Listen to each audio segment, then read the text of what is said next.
el Gobierno ha aprobado un acuerdo por el que se solicita al presidente del Gobierno la interposición de recurso de inconstitucionalidad contra determinados preceptos de la Ley 16/2014 de 4 de diciembre de Acción Exterior y de Relaciones con la Unión Europea de Cataluña.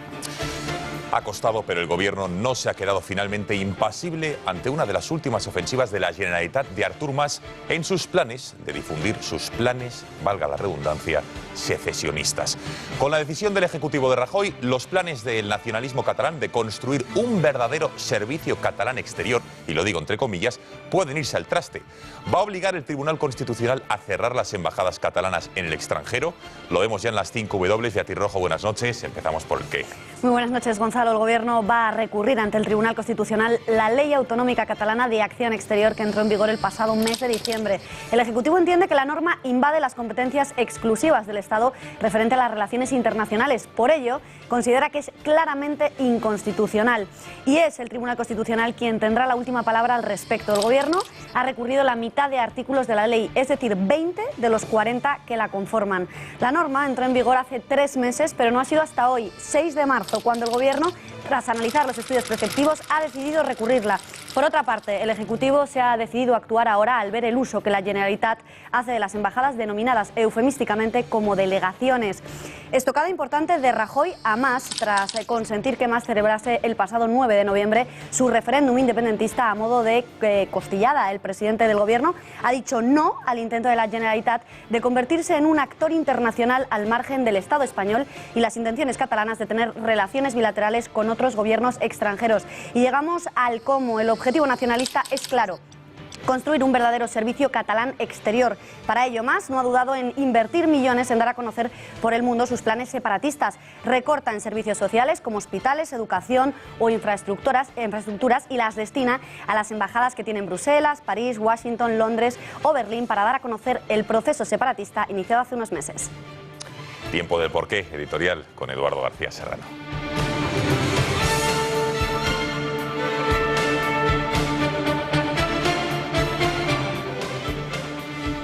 La política exterior es competencia exclusiva del Estado. Los nacionalistas catalanes lo saben y no lo aceptan. Por eso, durante años se han comportado como el rey sol, el Estado soy yo.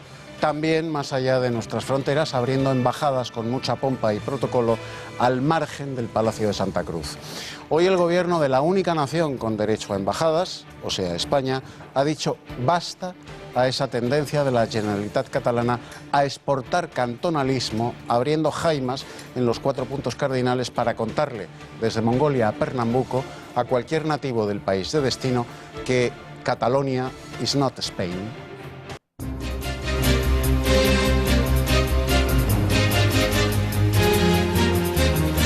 La Universidad de Málaga propone inhabilitar a Íñigo Errejón para contratos futuros con el centro educativo.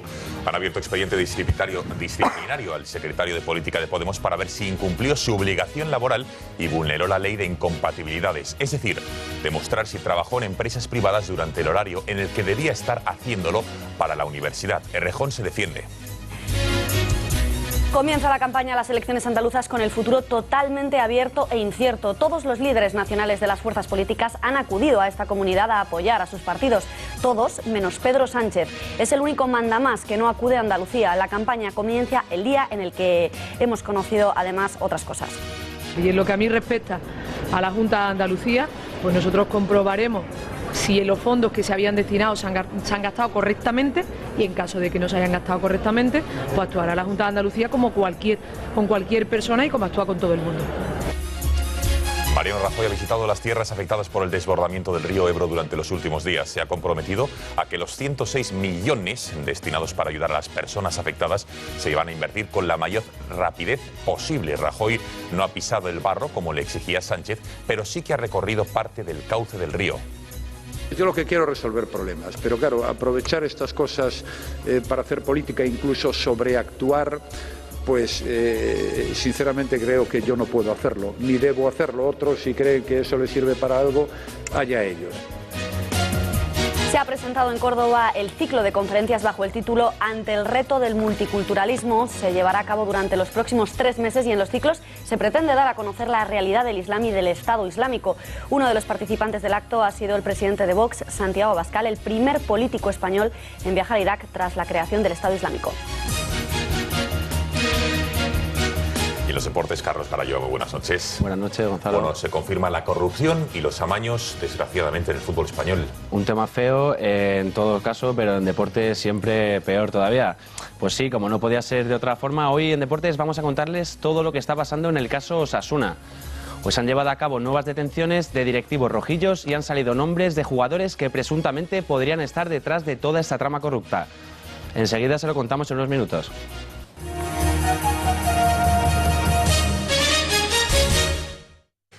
La Universidad de Málaga ha abierto un expediente disciplinario al secretario de Política de Podemos, Íñigo Errejón. El centro educativo va a investigar si el número 2 de la formación de Pablo Iglesias incumplió su obligación laboral y vulneró la ley de incompatibilidades, es decir, trabajar en un proyecto de investigación sin estar presente en el campus. La universidad va más allá y propone inhabilitarlo para contratos futuros con el centro. Ahora Errejón tiene un plazo de 10 días para presentar alegaciones y demostrar si durante las horas que cobraba de la universidad trabajaba simultáneamente en empresas privadas. El contrato de Errejón era de 40 horas semanales con un horario de 8 de la mañana a 4 de la tarde y requería que el trabajo fuera presencial, algo imposible de realizar desde que fue elegido número 2 de Podemos.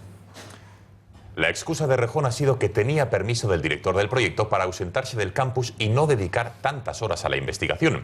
Hoy ha dicho que piensa recurrir este expediente que propone inhabilitarlo. Después de la presentación de esos productos, era la Universidad de Málaga y el grupo de investigación quien decidía si, en función de los productos presentados, se me renovaba el contrato 3 meses más. Yo fui quien solicité, quizá por eso se hizo público, fui quien solicité al grupo de investigación. Si salgo elegido en la dirección, me va a costar compaginarlo, así que preferiría dar de baja en ese. Errejón trabajaba en un proyecto sobre la vivienda en Andalucía y estaba financiado por la Junta de Susana Díaz. El número 2 de Podemos ha sembrado la duda al afirmar que espera que no haya intereses políticos en el inicio del expediente que le han abierto. Susana Díaz se ha desmarcado de estas acusaciones. Mire, yo respeto la autonomía de la Universidad de Málaga y evidentemente ellos tendrán que tomar las decisiones que tengan que tomar. Eduardo, el caso de Errejón te recuerda a un personaje muy conocido del refranero español, ¿no es así? Así es, Beatriz. Los profesores universitarios de izquierdas, en general, y de Podemos muy en particular, tienen un rector muy generoso e ideológicamente corporativo que se llama Juan Palomo. Además es un gran chef, guisa prebendas, canonjías, regalías y toda clase de chollos que los profes de izquierdas devoran con fruición. Algunos, como Errejón, miembro del Soviet Supremo de Podemos, y en sus pocos ratos libres, profesor, llegan a alcanzar el nirvana de cobrar sin trabajar y sin desplazarse a Málaga, en cuya universidad su tovarich, Alberto Montero, le consiguió una peonada de 1.825 euros al mes que el hipermegaético Errejón cobró sin darle un palo al agua. Le han pillado y le han abierto expediente de inhabilitación. Está tan preocupado que no ha perdido ni la sonrisa ni el sueño, porque le basta con decir que es una conspiración de la derecha cósmica contra Podemos y pelillos a la mar. Gracias, Eduardo. Hoy se ha presentado en Madrid la plataforma con la que Podemos concurrirá a las elecciones autonómicas en la capital de España. Más allá del acto, tenemos más de lo mismo. Los líderes de Podemos no condenan a sus compañeros de partido, todo lo contrario. Vean cómo defienden a Errejón. No es una cuestión de que nosotros no queramos esquivar ninguna pregunta, es una cuestión de que este no es el espacio propio para dar este tipo de respuestas y rendir cuentas de este tipo de temas. Ya se darán las explicaciones necesarias, pero no será en este espacio. Entonces agradezco el interés, pero consideramos que no es aquí donde se tiene que responder esta cuestión. No es el espacio, nos responden. Ahora Madrid es el nombre de esta plataforma resultante de la fusión entre Podemos y Ganemos. Los nuevos dirigentes han evocado al 15M en su presentación. Todavía no tienen candidatos, ya que esperan a las primarias para elegir a su cartel. Además de estas formaciones, se han sumado a la plataforma Equo y algunos miembros de Izquierda Unida. Uno de ellos será la aprobación, la elaboración y aprobación posterior del programa político que presentaremos a la ciudadanía, y otro, la elección de nuestros candidatos. Yo me centraré en la parte de programa y Julio hablará un poco luego de cómo serán las primarias de Ahora Madrid. Ayer les mostrábamos un extracto de un vídeo animado que circula por internet y que está causando furor. Describe y desmonta a Podemos y analiza los argumentos que usan para parecer lobos con piel de cordero. ¿Cómo un sistema neocomunista que genera miseria puede persuadir y luego perpetuarse en una democracia? A través de lo que denominamos las 3 fases neocon. La primera, la del engaño. Consiste en seducir a un electorado desanimado a base de feroces críticas al status quo y al sistema. Ese electorado pasa del desánimo a la indignación y de la indignación a la esperanza con las falsas promesas. Así se conforma el Frente Popular. Segunda fase. Toma y control del poder. Una vez urdida la táctica del engaño, le sobreviene la segunda fase, unas elecciones democráticas con la consiguiente toma y control del poder. No olvidemos que los dictadores pueden ganar unas elecciones democráticas sin dar un golpe de Estado. Cuando se ha tomado el poder, le sigue la tercera fase. El afianzamiento en el poder. Para ello es necesario cambiar el sistema y abrir un proceso constituyente para poder perpetuarse en él. Un calco a lo que hicieron en su momento Fidel Castro, Chávez, Rafael Correa, Evo Morales. Una vez afincados en el poder, de forma paralela también es necesario un instrumento para cuando surjan voces críticas. Este instrumento es la represión. A través de la censura en los medios y la instauración de la violencia y el terror. Un día más, un dirigente del PP ha vuelto a hablar y advertir del riesgo de la victoria de lo que acaban de ver, de los populismos, en este caso de Podemos. Ante ellos, confirma María Dolores de Cospedal que el PP es la única voz contra este fenómeno. Somos, y tenemos que ser muy conscientes de ello, la única voz contra los populismos, contra los oportunismos, contra la demagogia y contra los personalismos. Abrimos bloque electoral y es que en Andalucía ha comenzado la campaña con un nuevo escándalo relacionado con el uso que la Junta Socialista ha hecho del dinero para los cursos de formación. En este caso han desaparecido 850 millones de euros que el Gobierno central transfirió al Ejecutivo de Susana Díaz. La Fiscalía de Andalucía ha decidido investigar una denuncia de la Federación Andaluza de Empresas de Formación que afirma que hay 848 millones de euros que deberían haber ido a cursos de formación y han desaparecido. Así pues, la Fiscalía del Tribunal Superior de Justicia Andaluza ha abierto un nuevo frente a Susana Díaz que se suma a los que ya tiene con la operación Edu, la Educosta, la Educentro, el escándalo de UGT o las investigaciones de la jueza Laya. Me conoces y cuando se trata de defender a mi tierra hablo alto y claro. Andalucía no puede dar pasos atrás. No podemos permitir que echen abajo lo que tanto nos ha costado construir. La Andalucía que tú y yo queremos, con una sanidad y educación para todos. Con más oportunidades de empleo. Con un futuro en el que nadie se quede fuera. Ayúdame a dar ese salto adelante que mereces. Y en mitad de este nuevo escándalo ha arrancado la campaña electoral. Lo que acaban de ver es el nuevo spot del PSOE, un partido que opta a ganar las elecciones. En la campaña que hoy se inicia, todos los líderes de las formaciones políticas nacionales han acudido a apoyar a los candidatos regionales. Rajoy, Díaz, Rivera, Garzón, todos han ido a Andalucía excepto Pedro Sánchez. No sabemos si no se le requiere por sus tensas relaciones o porque los socialistas andaluces se consideran que su presencia perjudica al partido. Sea como fuere, hasta el próximo viernes no cruzará Despeñaperros. Mucha ilusión. Tengo ilusión, ganas y fuerza para lograr esa mayoría amplia que me permita tener un gobierno estable y un gobierno fuerte en el que Andalucía crezca, como decía, por encima de la media de España sin dejarse a nadie atrás. Y un par de apuntes más de la actualidad electoral, y es que el Partido Popular ya ha dado a conocer a sus candidatos en Valencia. Aquí no hay novedad. Rita Barberá va a ser el número 1 del PP a la alcaldía de Valencia, pero sí que hay novedad. Eduardo García Serrano en Madrid. Se confirma. Esperanza Aguirre va a ser la candidata popular a la alcaldía y, sorpresa, Ignacio González, retirado de la candidatura del PP, y han nombrado a Cristina Cifuentes, actual delegada del Gobierno en la Comunidad de Madrid, como candidata a la Asamblea. ¿Qué valoración podemos hacer de este derrocamiento que han hecho de Ignacio González? Pues la valoración está en la opacidad de las propiedades inmobiliarias de Ignacio González, no suficientemente aclaradas. En medio de esa opacidad no se le podía presentar y Génova ha hecho bien en apartarle. Respecto a la alcaldía, siendo una sorpresa por lo tarde que se ha anunciado, era evidente que solo Esperanza Aguirre tiene la capacidad de aglutinar a la derecha sociológica de Madrid y ganar unas elecciones que están en un equilibrio muy difícil. Cristina lo ha hecho muy bien como delegada del Gobierno y era una candidata clara, finalmente confirmada en contra de otras opciones como Pablo Casado, por ejemplo. Gracias, Eduardo. Desde luego es la sorpresa, la noticia de última hora que les contábamos ahora justo en directo, y es que ya les decimos, Esperanza Aguirre, candidata del PP a la alcaldía de Madrid, e Ignacio González se cae de la lista del PP, le han desbancado, y su sucesora al frente en la carrera para la Asamblea va a ser la delegada del Gobierno, Cristina Cifuentes. Vamos a hablar de una nueva encuesta, la que publica hoy a nivel nacional el diario.es, en la que PP y PSOE suben en intención de voto y se distancian de Podemos, formación que parece haber tocado techo. Veamos con detalle la consulta sociológica. El Partido Popular lograría sobrepasar el 31% de los votos y sería la primera fuerza, seguida a más de 7 puntos por el PSOE, que se sitúa en segunda posición. Los populares lograrían 132 escaños, mientras que los socialistas tan solo 90. En tercer lugar se situaría Podemos, una horquilla de 60 diputados y una intención de voto del 18%. Ciudadanos entraría también con fuerza en el Parlamento con un 6% de los votos y 10 u 11 escaños. Y por eso, hoy aquí, Son imágenes en directo desde Andalucía. El candidato del PP a la comunidad andaluza, Juan Manuel Moreno Bonilla, está en el mitin, digamos, de apertura de campaña. Vamos a escuchar lo que dice el candidato popular.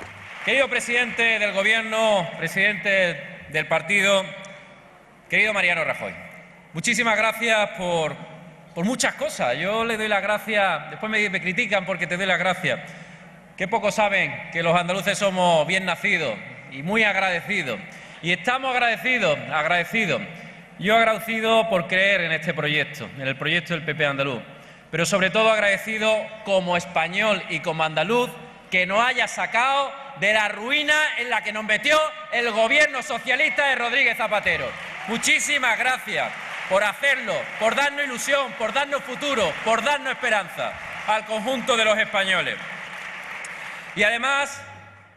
Nos quedamos en Andalucía, nos vamos hasta Córdoba, ya que esta ciudad está siendo escenario, o ha sido escenario, y de la presentación de un ciclo de conferencias sobre el fracaso del multiculturalismo. En él se va a debatir durante los próximos meses la amenaza del terrorismo islamista y de la nueva organización yihadista autodenominada Estado Islámico, que está sembrando el terror en países como Siria o Irak. Las conferencias están organizadas por la plataforma Stop ISIS, de la que Santiago Abascal, al que ven en sus imágenes, es su portavoz. En las jornadas de hoy se ha hablado también de la titularidad de la Catedral Mezquita de Córdoba y el peligro de que caiga en malas manos.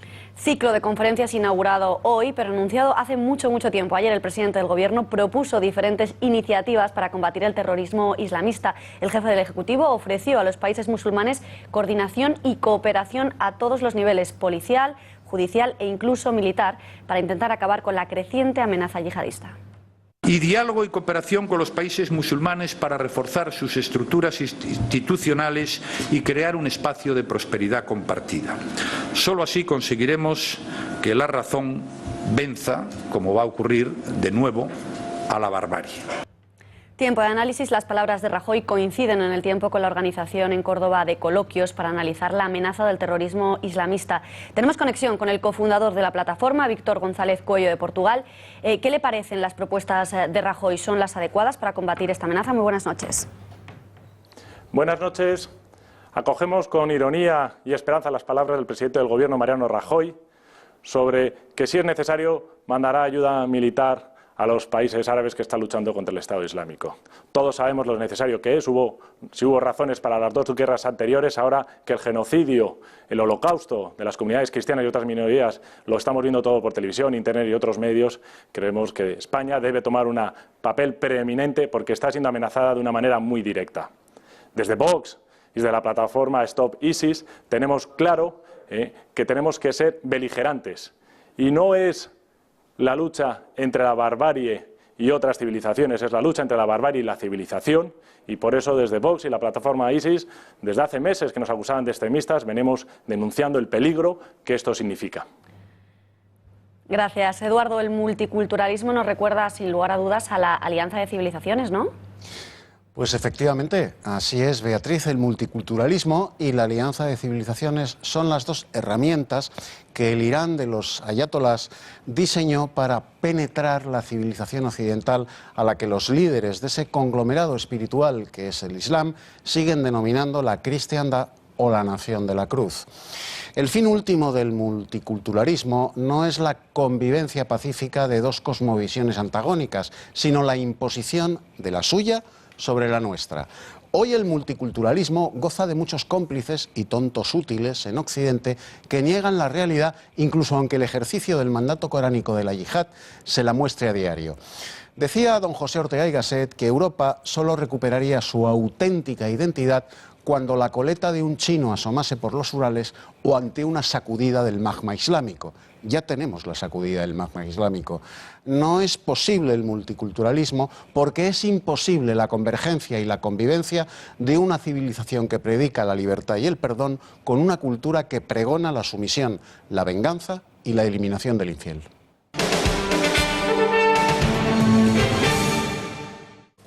El presidente del Gobierno, varios días después de las inundaciones que ha causado el río Ebro a su paso por Navarra, La Rioja y Aragón, ha visitado las zonas afectadas. Ha sido este mediodía, después del Consejo de Ministros.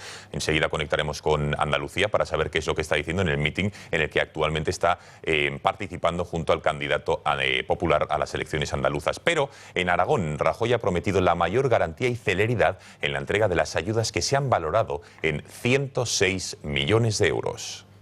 Es imposible a fecha de hoy saber exactamente qué es lo que se va a destinar a Aragón. Lo que sí le digo, que es lo más importante, es que desde luego tanto el Gobierno de España como la comunidad autónoma gastarán todo aquello que sea preciso para que la situación vuelva a donde estaba antes de que se produjeran las graves inundaciones.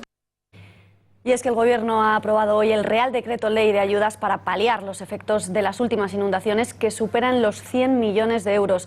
El Decreto Ley prevé la cobertura de los daños ocurridos como consecuencia de fenómenos meteorológicos adversos entre el pasado mes de enero y el 31 de mayo.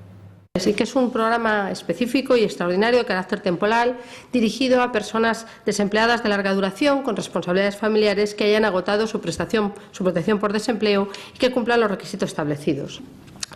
Para este ejercicio se prevé un presupuesto de 850 millones de euros que autorizamos con el acuerdo que aprobamos hoy y 180 para el año 2016.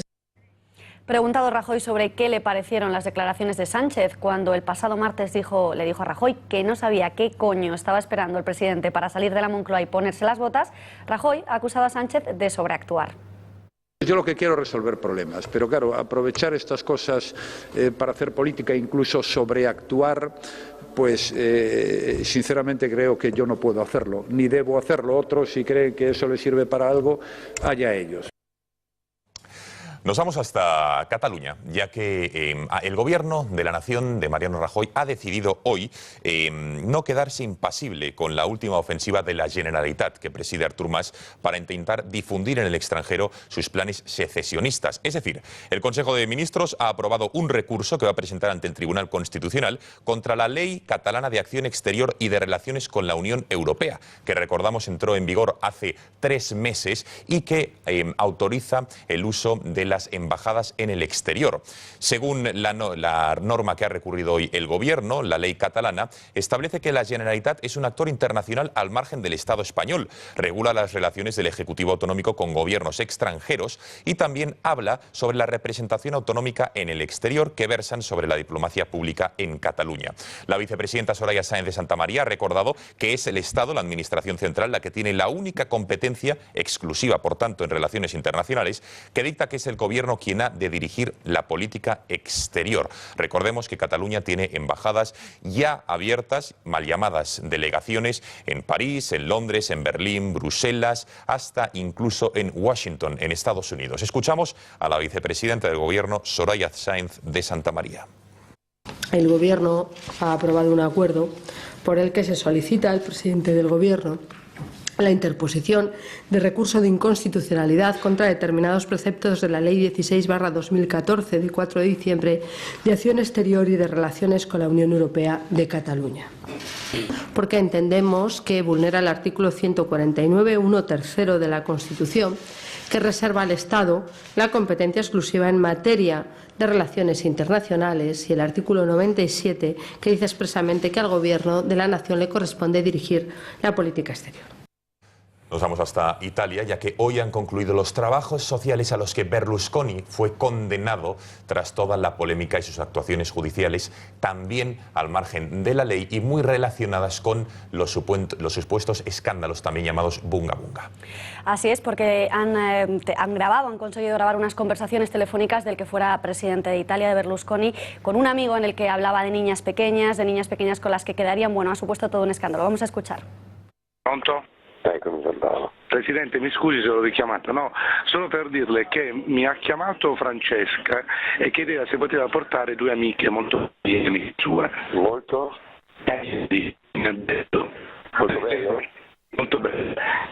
Benissimo. Sono persone che possono fare lavorare chi vogliono.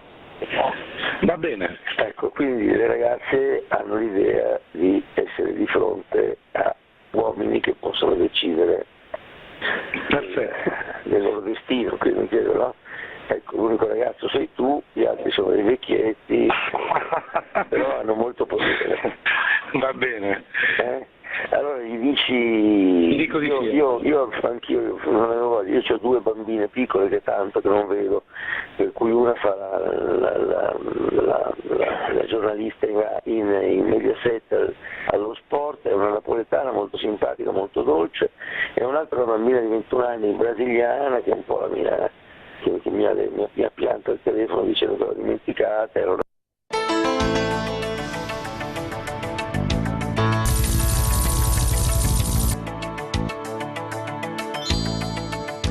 Es viernes, tiempo de una de las secciones más esperadas de la semana, por eso lo dejamos hasta el final. Eduardo García Serrano, un paseo por la izquierda. Has tenido tiempo de desgranar durante toda la semana la prensa progresista de izquierdas. ¿Qué nos traes? Pues vamos a ello. Gonzalo, recuperamos un artículo de opinión publicado en marzo de 2014 en el Diario Público. Su autor es Luis García Montero, flamante candidato de Izquierda Unida a la Comunidad de Madrid en las próximas elecciones. El poeta granadino no se sonrojó al acusar a Adolfo Suárez Illana de derramar lágrimas falsas en el entierro de su padre. Palabras textuales. La familia no esperó a la muerte, convocó a la prensa para anunciar que se iba a morir y luego lloró delante de los periodistas. Las lágrimas falsas no conmueven, dan pena y vergüenza. En este otro artículo comprobamos que las palabras malsonantes siguen de moda entre los izquierdistas. Si Pedro Sánchez se preguntaba hace unos días qué coño tenía que pasar en el Ebro para que Rajoy fuera a Aragón, ahora Beatriz Talegón utiliza la misma fórmula, pero con el término cojones. La joven socialista escribió un artículo en El Plural que titulaba ¿Qué cojones tiene que pasarle al PSOE para que escuche a su militancia? Sorprende que una feminista recalcitrante, como Talegón, emplee una palabra tan masculina. Otro referente de la izquierda, el Gran Wyoming, destilaba su habitual odio hacia la Iglesia Católica en su artículo de Infolibre.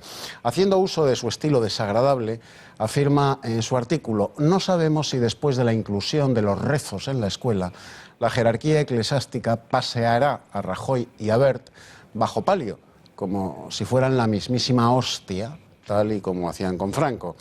Pretenden hacer creer, dice Wyoming, a los niños que el hombre invisible, las mujeres están allí para servir, no tendría sentido que fuese mujer, ha creado todo lo que vemos, empezando por el universo, el cosmos, el espacio sideral donde viven los de Star Trek. Qué difícil debe ser vivir con tanto odio. Muchas gracias, Eduardo. Dejamos el repaso de la prensa de izquierda, nos vamos hasta Alemania, ya que nos llega una noticia sorprendente, sobre todo viniendo del partido que la ha aprobado.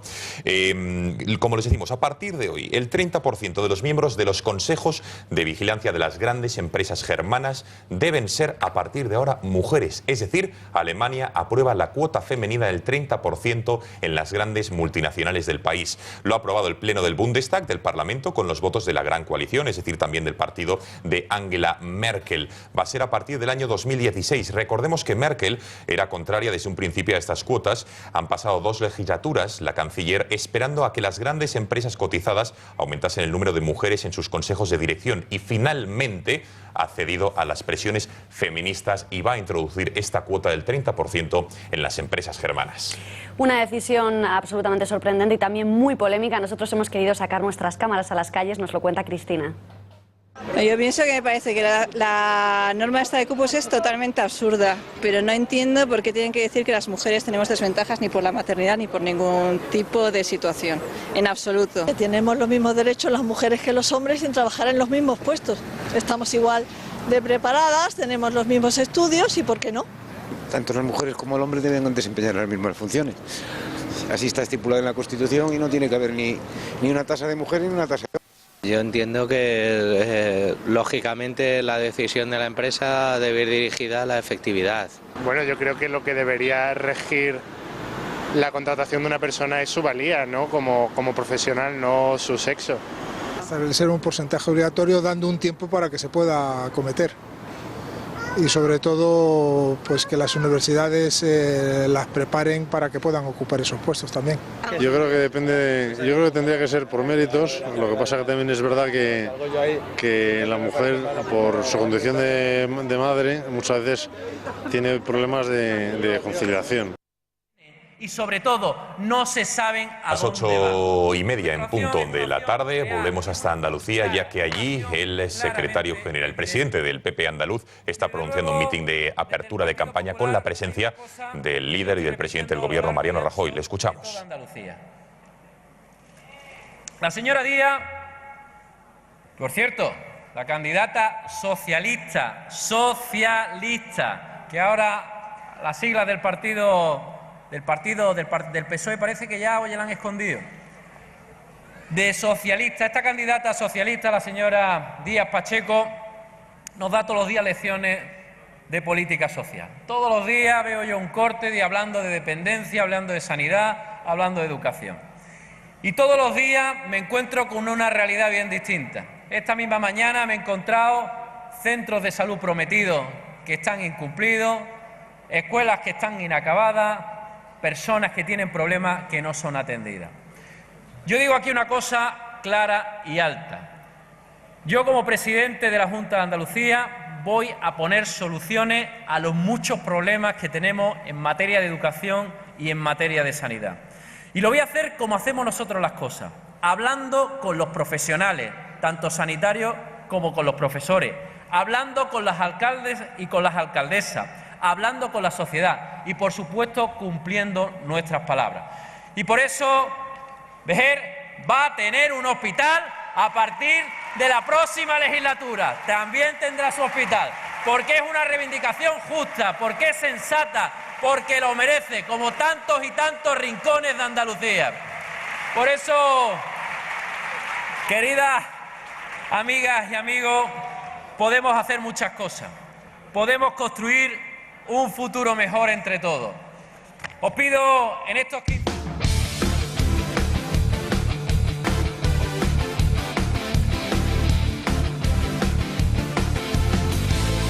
Es viernes, antesala de una nueva jornada